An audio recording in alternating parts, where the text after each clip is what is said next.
Y en esta mañana vamos a tener la oportunidad de poder compartir juntos el Evangelio de Juan, el capítulo 3. Este es un pasaje muy conocido, ya que en este capítulo del Evangelio de Juan vamos a encontrar tal vez una de las historias. Es más, creo que cuando pensamos no nos damos cuenta de que hay más desarrollo en ese capítulo. Directamente vamos al encuentro de Nicodemo con Jesús. Y no solamente vamos a encontrar este relato del encuentro de Nicodemo con Jesús, sino que también ahí encontramos el versículo, creo que el versículo más conocido, y no solamente el versículo más conocido, que es el versículo 16, sino el versículo para mí importantísimo, porque revela el gran amor de Dios. Podríamos decir que el versículo 16 es un mini evangelio. Es un mini evangelio. Ahí está el corazón de Dios. Así que juntos en esta mañana me gustaría que podamos estudiar, ver este capítulo y sacar algunas lecciones para nuestras vidas. Así que vamos a abrir nuestras Biblias, capítulo 3, por favor, los que tienen sus Biblias, abrir ahí en el capítulo 3 de Juan, el Evangelio de Juan, y vamos a leer. Dice el versículo 1, había un hombre de los fariseos que se llamaba Nicodemo, un principal entre los judíos. Este vino a Jesús de noche y le dijo: Rabí, sabemos que has venido de Dios como maestro, porque nadie puede hacer estas señales que tú haces si no está Dios con él. En primer lugar, vamos a ver que el escritor, quien va a estar narrando lo que sucede, que es Juan, no el Bautista, sino el discípulo, nos va a dar información interesante. Y primero nos dice que había un hombre que vino a Jesús y dice que era un fariseo. ¿Quiénes eran los fariseos? Los fariseos eran un grupo de las sectas, una división de los judíos. Y en realidad esa palabra en el original, fariseo, significa separado. Ellos eran un grupo muy especial que habían tomado muy en serio el vivir para Dios en su manera de entender, siguiendo la ley. Ellos eran guardadores de la ley. Y podemos ver algunas características de cómo eran estos fariseos. Primero podemos ver que era un grupo nacionalista. Estamos hablando de los judíos. Era un grupo nacionalista que tenía muy en serio: no nos vamos a mezclar con cualquier nación que haga que nos desviemos de las verdades que nos dejó a través de la ley, a través de la palabra, nuestro Dios. Eran nacionalistas. También podemos ver que eran legalistas. ¿Qué es un legalista? Es todo aquel que dice: vamos a vivir conforme a la ley. Y como lo vemos después en el desarrollo de los evangelios, Jesús tuvo encuentro con ellos. Eran personas que imponían, que querían exigir, demandar a la gente que viviera según la ley, pero ellos mismos no podían vivir según la ley. Es más, no sé si lo sabías, nadie puede cumplir la ley. La ley está para demostrar que somos pecadores, que somos imperfectos. ¿Cuál era otra característica de estos fariseos? Creían en todo el Antiguo Testamento como la palabra de Dios. A diferencia del otro grupo que existía en ese momento, que eran los saduceos. Los saduceos creían que solo el Pentateuco, la Torá, podía considerarse como la palabra de Dios. El resto era historia. Los fariseos creían que todo el Antiguo Testamento era la palabra de Dios. Pero también los fariseos creían en la inmortalidad del alma. Por lo tanto, ellos creían en la resurrección, lo cual no estaban de acuerdo con los saduceos. Así que dice que este personaje, este hombre que vino a buscar a Jesús de noche, era un fariseo, era un religioso. Pero también nos dice su nombre, nos revela un poco más acerca de él. Nicodemo significa victorioso entre su pueblo. Y su nombre es una palabra compuesta que nos va a enseñar un poco más acerca de cómo era él. Son dos palabras. Uno es recto, un hombre recto, alguien que tiene una conducta, por decirlo así, intachable. Pero por otro lado es un hombre público. O sea que solo de su nombre podemos entender quién era Nicodemo. Un hombre público, un hombre recto, a su manera buscaba a Dios. Dice el texto que él era un principal entre los judíos. Historiadores extrabíblicos dicen que al parecer él llegó a formar parte de la élite en ese momento del Sanedrín. Y no solamente podemos hablar de su importancia o de su posición en lo religioso, sino que al parecer también era un hombre rico. Un religioso, un rico, su raza, un judío. ¿Quién más que él podría estar orgulloso de quién era? Pero es interesante ver que el texto dice: vino de noche a Jesús. No sabemos con exactitud, ahí podríamos especular y decir, ¿por qué buscó a Jesús de noche? Podríamos tal vez decir que buscó a Jesús en la noche para tratar de no ser relacionado con Jesús. Después vemos que la fama de Jesús fue creciendo para la gente humilde, para la gente que estaba caminando todos los días detrás de él, entendiendo que era una persona que tenía poder, que algunos decían es tal vez el Mesías. Pero para los religiosos empezó a ser un problema.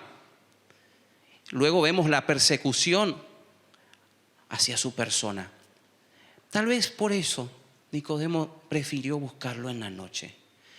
Pero la otra posibilidad es que eligió la noche porque tal vez era el momento más tranquilo y tal vez tenía necesidad de preguntar muchas cosas a Jesús y necesitaba un tiempo especial con él.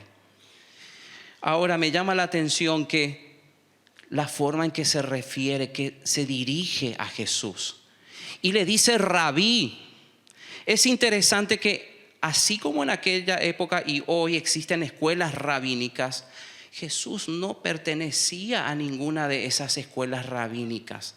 O sea, si tomamos esa información, entonces podríamos decir que técnicamente para la gente de esa época Jesús no estaba en esa condición de que le llamen maestro.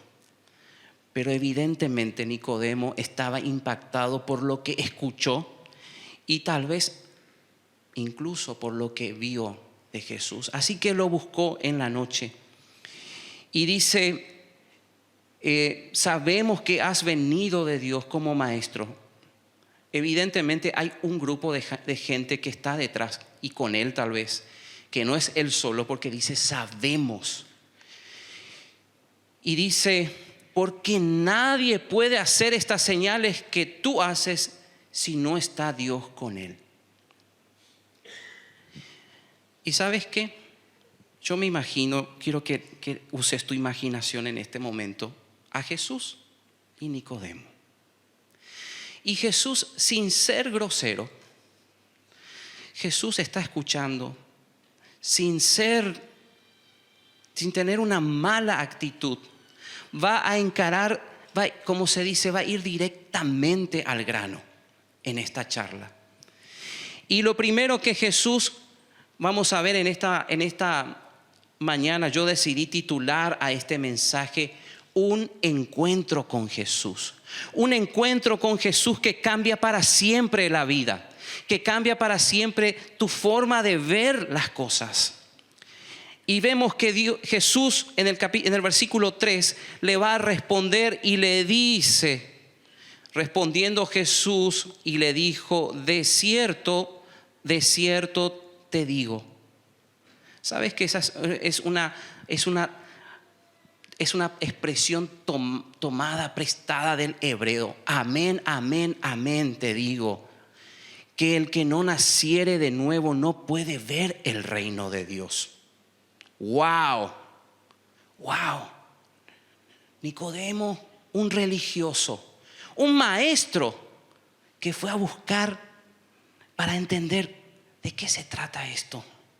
Y Jesús le dice: de cierto te digo, el que no naciere de nuevo no puede ver el reino de Dios. Versículo 4.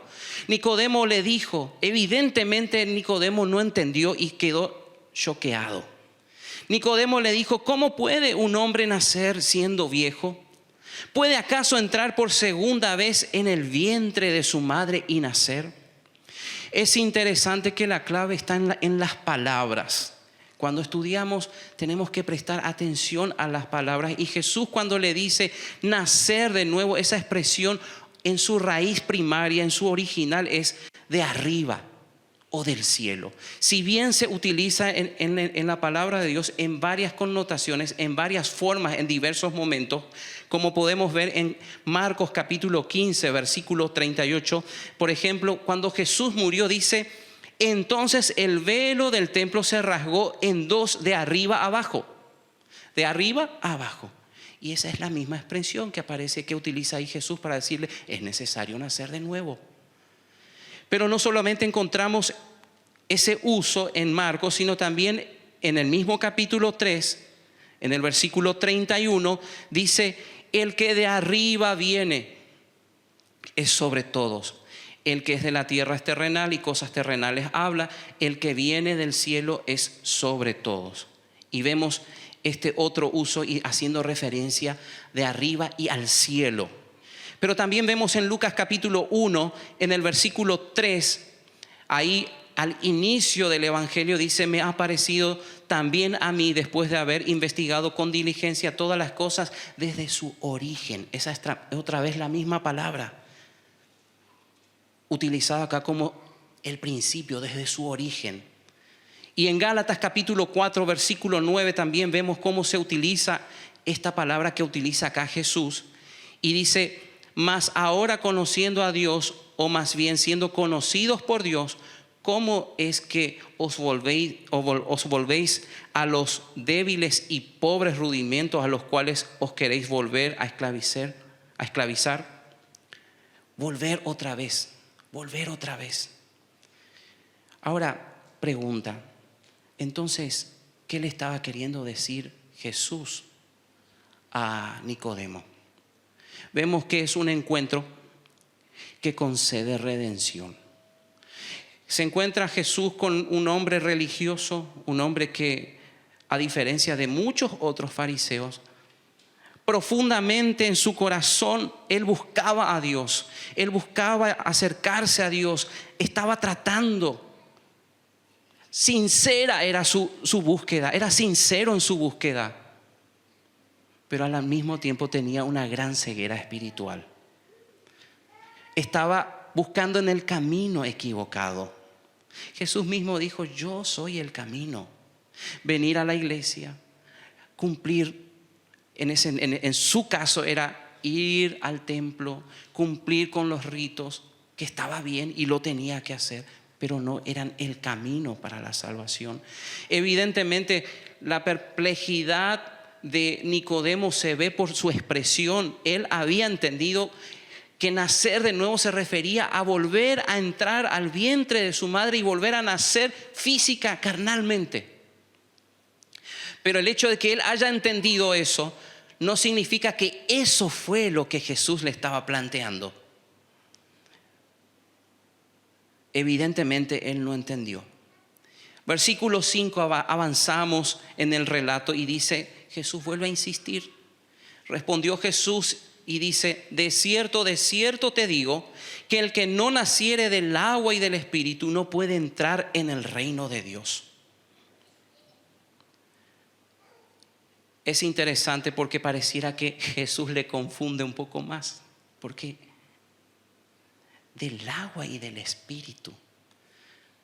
Para Nicodemo, un judío, no estaba el concepto del bautismo. El bautismo lo hacían para aquellos gentiles que querían ingresar al judaísmo y de esa manera lo admitían, hacían un bautismo, pero no un judío no necesitaba un bautismo por agua. Entonces, ¿qué le estaba queriendo decir Jesús?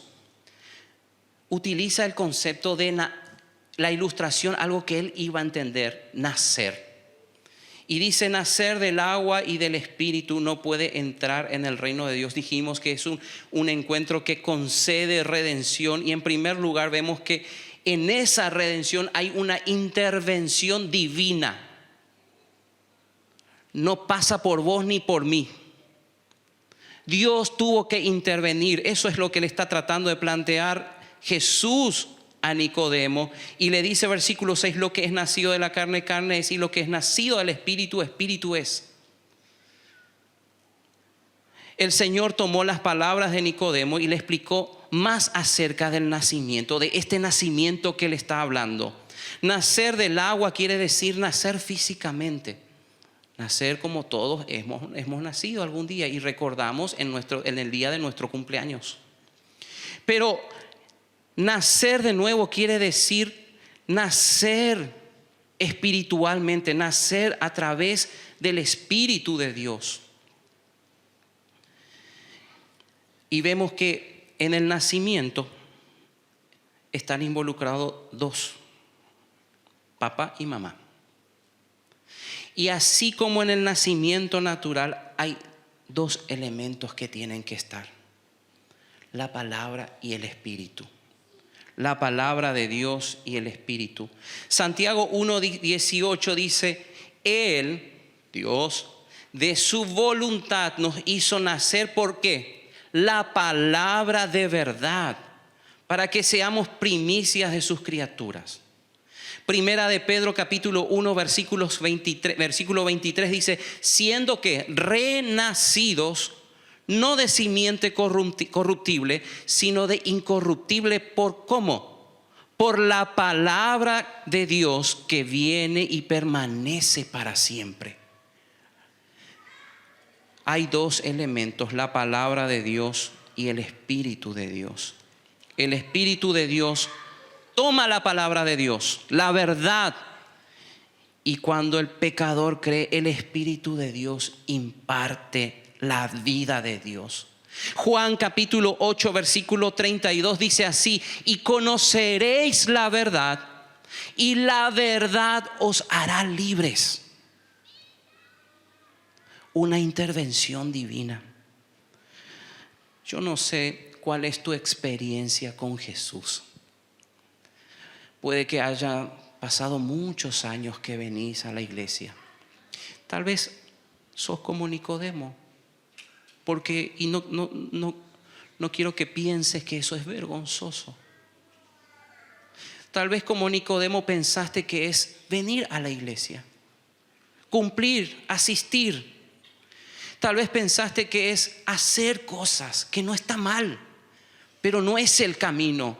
Jesús lo confrontó y le dijo, Nicodemo, sos un religioso, sos un hombre recto, sos un hombre rico, pero necesitas nacer de nuevo. Necesitas nacer de nuevo. Nicodemo sigue sin entender. Lo vemos en el versículo 9. Respondió Nicodemo y le dijo, ¿cómo puede hacerse esto? Porque de a poco pareciera que va entendiendo de que no pasa por él. Él no puede hacer nada. Él no puede hacer nada.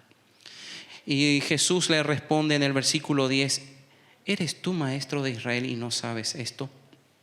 De cierto te digo que lo que sabemos hablamos y lo que hemos visto testificamos y no recibís nuestro testimonio. Si os he dicho cosas terrenales y no creéis, ¿cómo creeréis si os dijere las celestiales? Jesús le está diciendo que las profundidades de los misterios de Dios, Él no las va a entender. Pero le está revelando algo sencillo que Él sí puede entender. En primer lugar, vemos que en esta redención hay una intervención divina. Vos y yo no tenemos parte, solo Dios lo puede hacer. Pero en segundo lugar, avanzando en el texto, vemos que hay una iniciativa de parte de Dios. Vos y yo no iniciamos nada. Le dice, nadie subió al cielo, sino el que descendió del cielo. Él descendió. Él decidió hacerse hombre. Él decidió venir y tomar tu lugar y mi lugar. Dice el que descendió del cielo, el Hijo del Hombre que está en el cielo. Es interesante, no voy a meterme mucho en eso por amor al tiempo, pero es interesante que el texto revela varias cosas. Jesús no se originó en el pesebre. Él existió siempre. La preexistencia del Hijo de Dios. Él se hizo carne en el pesebre. La iniciativa de Dios.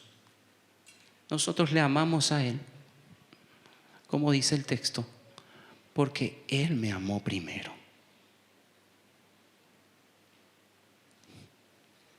No lo merezco. No lo merecemos. Pero Él me amó primero. Me amó primero. Y versículo 14 dice: y como Moisés levantó la serpiente en el desierto, así es necesario. Segunda vez que aparece esta palabra, no sé si prestaste atención. La primera vez le dijo a Nicodemo: es necesario que nazcas de nuevo. Ahora aparece y dice: así como Moisés levantó la serpiente en el desierto, es necesario que el Hijo del Hombre sea levantado. Y realmente así, como Moisés puso la serpiente de bronce sobre un asta, para que aquellos que creyeran pudieran mirar y vivir, Jesús establece un vívido paralelismo entre lo que hizo Moisés y la cruz. Sobre esa cruz, Él mismo, el Hijo de Dios, el Hijo del Hombre, tendría que ser levantado. Y Hebreos capítulo 9, versículos 22 y 23 dicen así: y casi todo es purificado según la ley con sangre, y sin derramamiento de sangre no se hace remisión. ¿Sabes por qué Él tomó la iniciativa? ¿Por qué intervino? Porque no hay otro camino, no hay otra forma. Jesús, el Hijo de Dios, el unigénito Hijo de Dios, el que realmente vino y cumplió al pie de la letra de la ley, porque Él no vino a quebrantar, no vino a romper, a pasar por encima de la ley. Él realmente mostró que era Dios y hombre a la vez, y perfecto. Era el único que calificaba para ocupar tu lugar y mi lugar en la cruz. Él tomó la iniciativa en la redención. Pero vemos no solamente la iniciativa, sino la intención, el corazón de Dios. Dice versículo 16: porque de tal manera amó Dios al mundo, que ha dado a su Hijo unigénito, para que todo aquel que en Él cree no se pierda, mas tenga vida eterna. Porque no envió Dios a su Hijo al mundo para condenar al mundo, sino para que el mundo ¿qué? Sea salvo por Él. ¿Sabes qué? El corazón de Dios, que ninguno se pierda. Él nos ama. Y no solamente a vos, a mí, que estamos acá en la iglesia. Él le ama al que está en la calle, al perdido, al que está tirado en la vereda. Y por Él y por mí y por vos vino a la cruz. Fue por todos. Versículo 18, interesante lo que dice: el que en Él cree no es condenado, pero el que no cree ya ha sido condenado, porque no ha creído en el nombre del unigénito Hijo de Dios. Y esta es la condenación: que la luz vino al mundo y los hombres amaron más las tinieblas que la luz, porque sus obras eran malas. Quiero saltar un poco a Juan capítulo 1.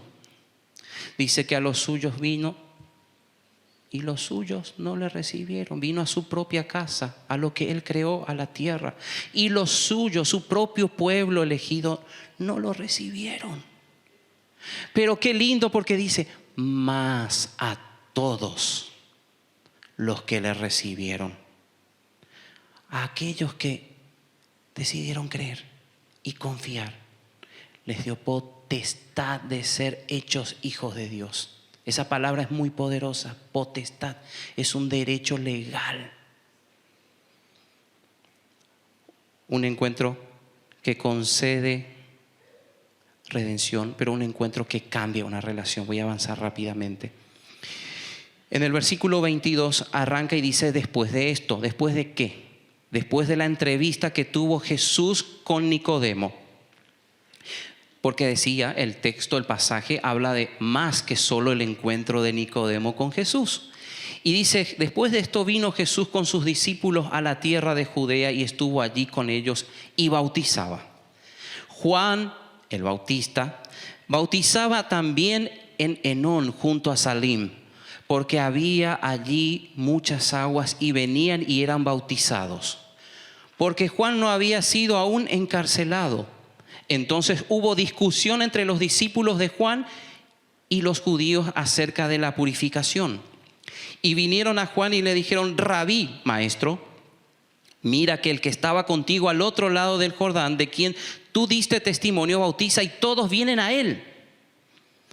Respondió Juan y dijo: qué palabra, qué increíble. Mira lo que dice 27. Y dijo Juan dijo: no puede el hombre recibir nada si no le fuere dado del cielo. Desde el principio, si ves el Evangelio de Juan, Juan nunca lidió con su misión, con el plan que Dios tenía para él, con el propósito de Dios para su vida. ¿Y sabes qué? Voy a abrirles mi corazón. Yo muchas veces sí.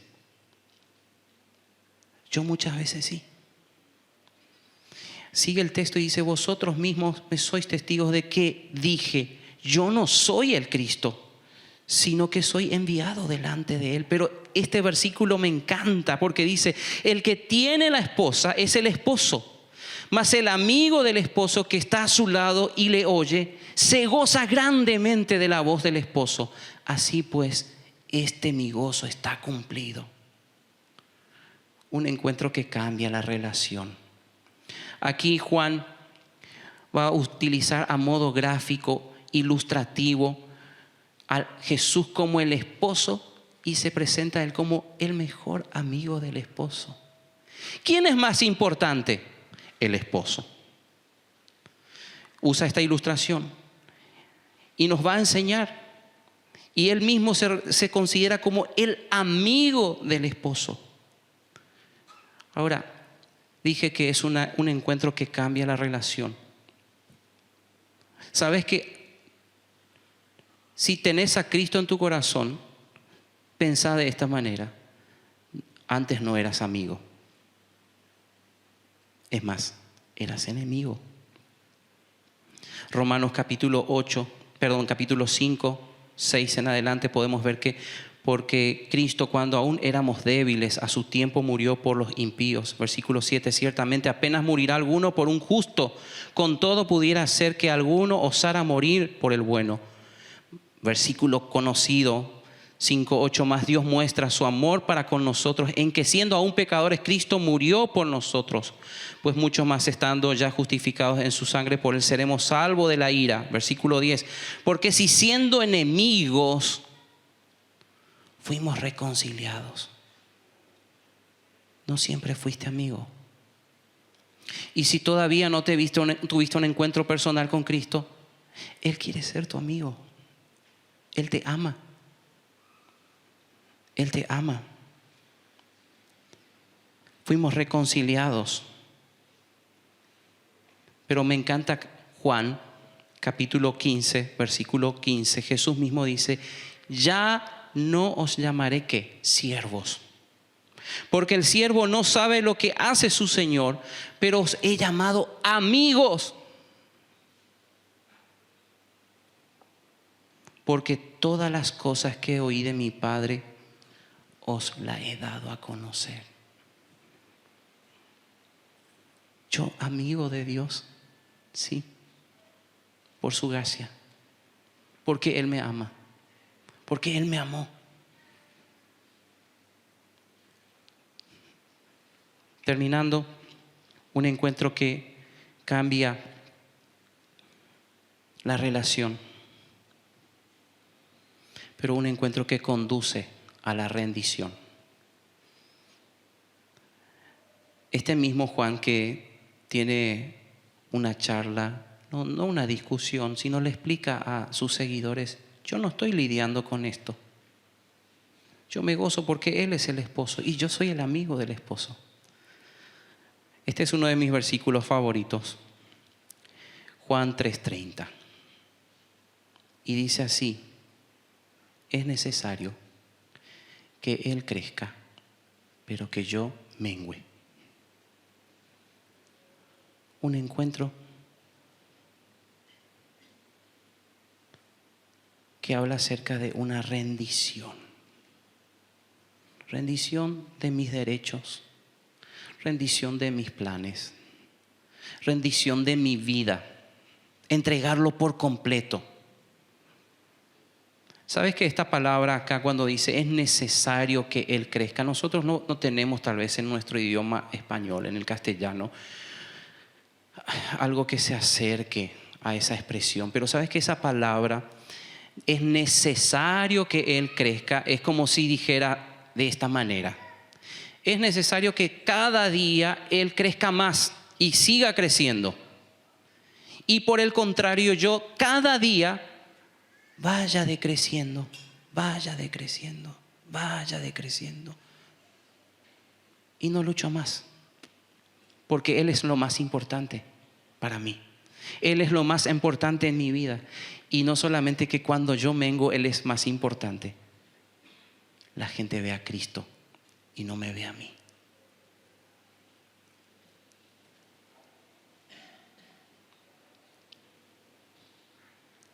Tres veces aparece la palabra es necesario.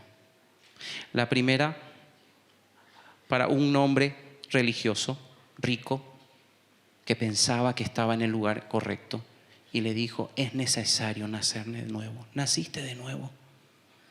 En segundo lugar, es necesario el Salvador. No había otra forma. Él tenía que dar su vida. Y la última vez que encontramos esta expresión: es necesario un siervo. Es necesario que Él crezca, pero que yo mengüe. Les invito a inclinar sus rostros. Señor, gracias por tu palabra en esta mañana.